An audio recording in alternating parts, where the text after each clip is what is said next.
गणेशाय नमः। दर्शक मित्रों, जय श्री राम।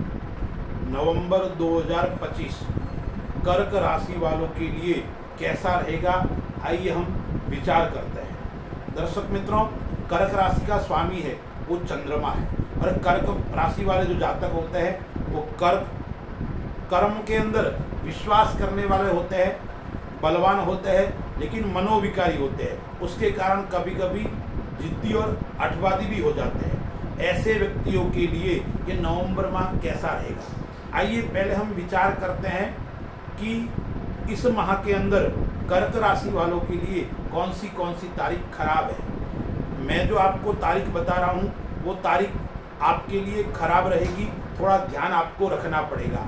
कोई भी काम करते वक्त, कोई भी कार्य करते वक्त आपको सावचेती रखनी पड़ेगी, अन्यथा नुकसान आपको हो सकता है।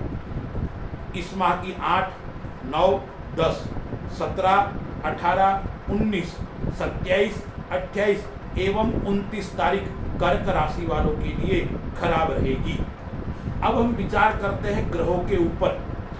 तो यह सामने कुंडली बैठ पड़ी है, तो पहले विचार करते हैं व्यापार स्थान का, कि व्यापार कैसा रहेगा, आय स्थान कैसा रहेगा, धन की स्थिति कैसी रहेगी। तो पहले हम विचार करते हैं व्यापार और आय और धन स्थान के ऊपर। तो 10वें घर का स्वामी वो त्रिकोण के अंदर स्वगृही होकर बैठा हुआ है, इसलिए सबसे बड़ा लाभ है। तो व्यापार के अंदर कहीं न कहीं प्रगति और लाभ देने वाला समय रहेगा। यदि आप सट्टे मार्केट का काम करते हो, आकस्मिक धन प्राप्ति करने का काम करते हो, शेयर मार्केट का काम करते हो, ऐसे कार्यों के अंदर आपको निरंतर लाभ का योग बन रहा है। यानी आकस्मिक धन की प्राप्ति होने वाली है, अच्छा लाभ होने वाला है। व्यापार के अंदर आपने विचार नहीं किया था, ऐसा लाभ इसके अंदर आपको होने वाला है। अब यदि अब सूर्य भी उच्च का होके देख रहा है 16 तारीख तक, सूर्य या चौथे घर के अंदर नीच का है 16 तारीख तक, उसके बाद में उच्च की दृष्टि होगी।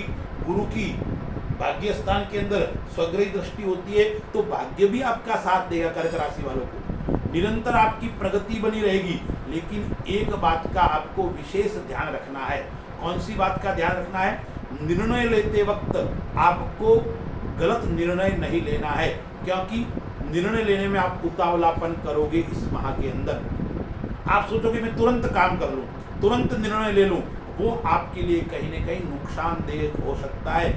इसलिए आप अपनी महत्वाकांक्षा बढ़ेगी इस माह के अंदर, इतनी महत्वाकांक्षा बढ़ेगी तो आप कभी कभी गलत निर्णय भी ले लोगे। इसलिए महत्वाकांक्षा भी अच्छी रहेगी आपकी इस माह के अंदर, लेकिन निर्णय लेने में आपको विशेष ध्यान रखना पड़ेगा, क्योंकि यह समय साहस से परिपूर्ण होगा। अच्छे रचनात्मक कार्य करने का आपको अवसर प्राप्त होने वाला है। नए नए अवसर आपके सामने आने वाले हैं, नई नई योजनाएं व्यापार के अंदर आपके सामने आने वाली है, नए व्यापार के योग आपके बनने वाले हैं। यानी कुल मिलाकर व्यापार की दृष्टि से यह समय अच्छा है। लेकिन यदि आप भूमि संबंधी कार्य करते हो, कोई निर्माण का कार्य करते हो, उसके अंदर थोड़े आने का योग रहता है।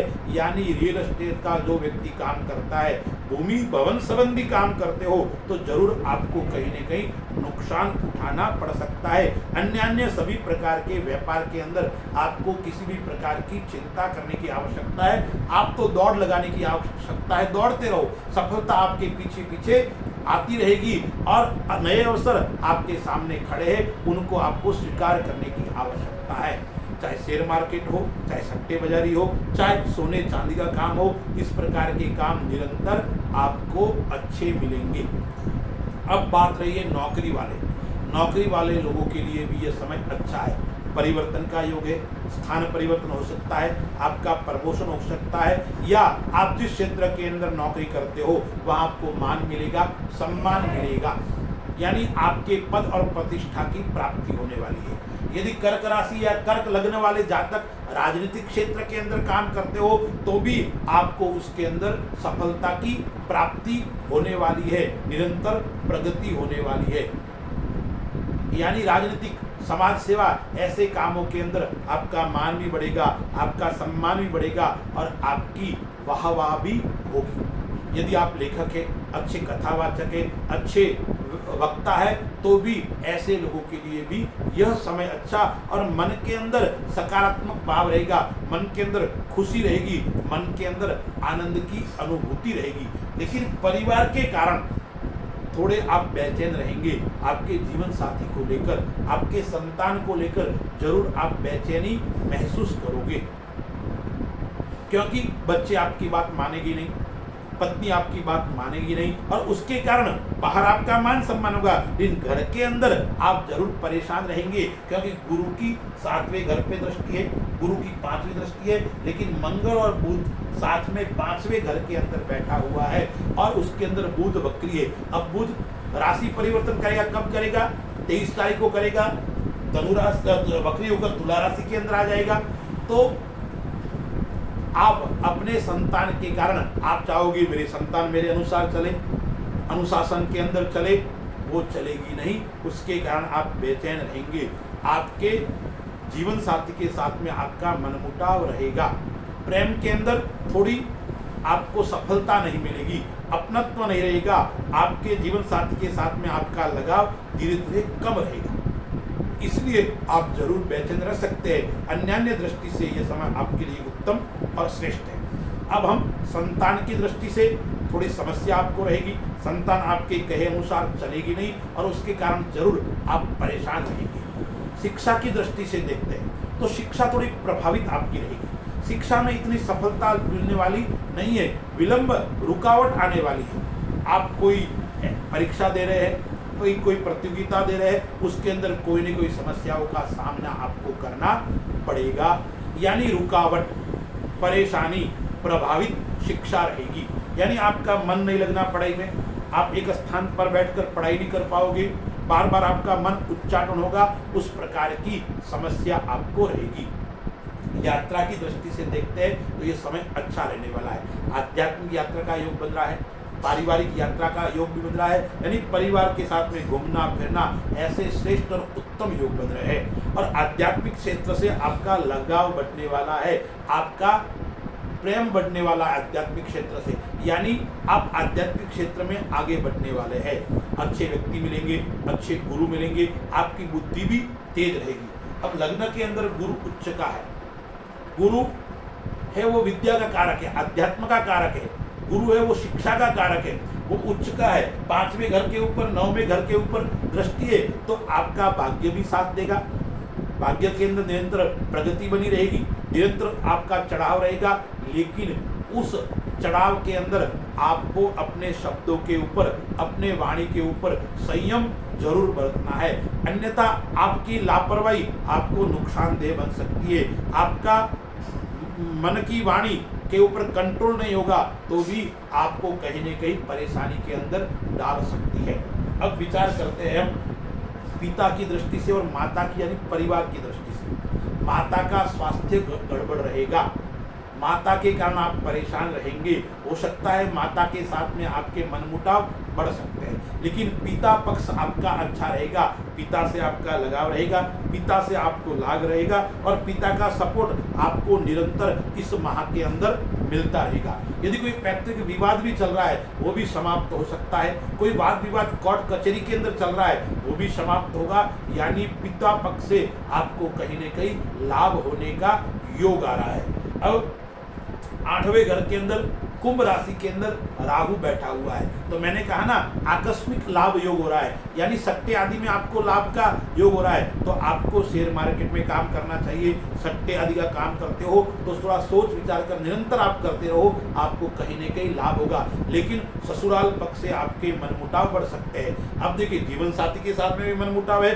ससुराल के साथ में भी मनमुटाव है, वो कहीं जाकर बड़ा विस्फोट न कर ले, इसलिए आपको परिवार को लेकर थोड़ा मौन रखने की आवश्यकता है। जितना हो सके इतना ससुराल पक्ष से और जीवन साथी से आपको मौन होकर ही चलना पड़ेगा। किसी भी बात का उत्तर आपको नहीं देना है, सोच विचार कर ही उत्तर देना है, वो आपके लिए अच्छा और श्रेष्ठ और उत्तम रहने वाला है।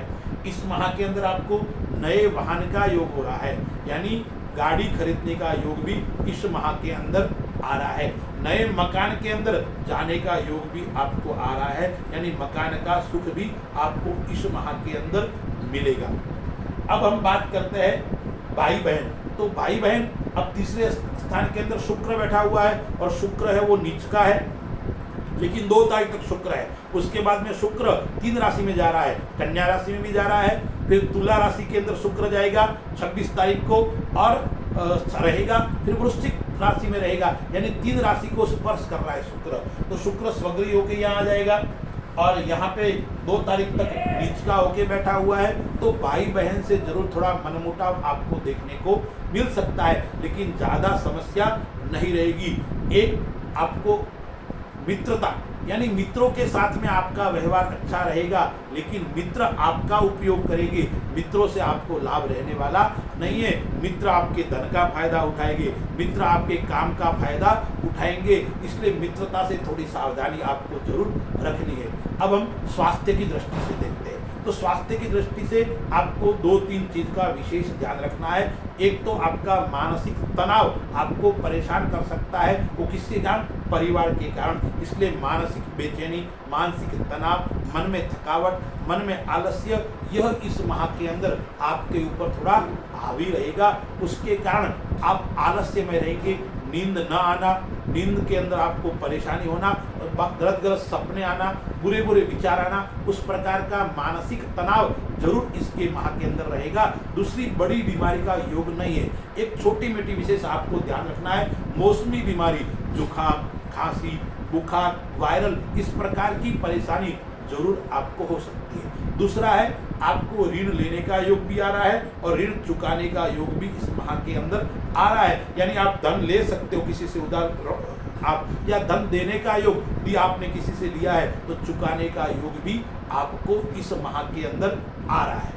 अब क्या ध्यान रखना है आपको? एक बात का विशेष आपको ध्यान रखना है, वो ध्यान रखना है परिवार से आपको उलझना नहीं है, फालतू के वाद विवाद से आपको बचना है। बाहर चिंता करने की आवश्यकता नहीं है, अपने परिवार के अंदर अपने कुटुंब, संतान, पत्नी, ससुराल, उनसे थोड़ा आपको सावधानी पूर्वक रहने की आवश्यकता है, अन्यथा कोई चिंता करने की आपको आवश्यकता नहीं है। आपका मान सम्मान बढ़ेगा, आपकी पद प्रतिष्ठा इस माह के अंदर बढ़ेगी। यदि आप राजनीतिक क्षेत्र के अंदर काम करते हो तो आप अच्छी ऊंचाइयों को प्राप्त कर सकते हो। नया काम, नई आपको दिशा मिलेगी और नया रास्ता आपको मिलने वाला है। अब हम उपाय क्या क्या कर सकते हैं?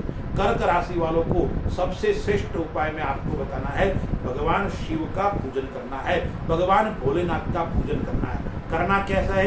प्रतिदिन करो तो उत्तम है, अन्यथा प्रत्येक सोमवार को शिव मंदिर में जाकर आपको शिव के ऊपर गन्ने का रस और दूध, यह दोनों चढ़ाना है। साथ में आप यदि कर सकते हो तो शिवाष्टकम का पाठ या 12 ज्योतिर्लिंगे उसका पाठ करना है, और हो सके इतना भगवान शिव का पूजन आपको करना है।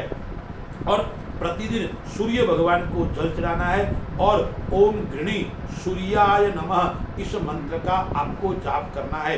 सूर्य को आप मजबूत करोगे तो आपको सफलता की प्राप्ति होने वाली है, और शिव को मजबूत करोगे, शिव की आराधना करोगे तो आपके मानसिक तनाव है, मानसिक चिंता है, वो समाप्त हो जाएगी। यह करने से आपको विशेष फल की प्राप्ति होगी। और धन की प्राप्ति चाहते हो तो भगवान शिव के ऊपर मैंने बताया गन्ने का रस आपको निरंतर चढ़ाना चाहिए, उससे आपके धन के अंदर निरंतर बढ़ोतरी होगी और धन की प्राप्ति होगी। अस्तु, जय श्री राम।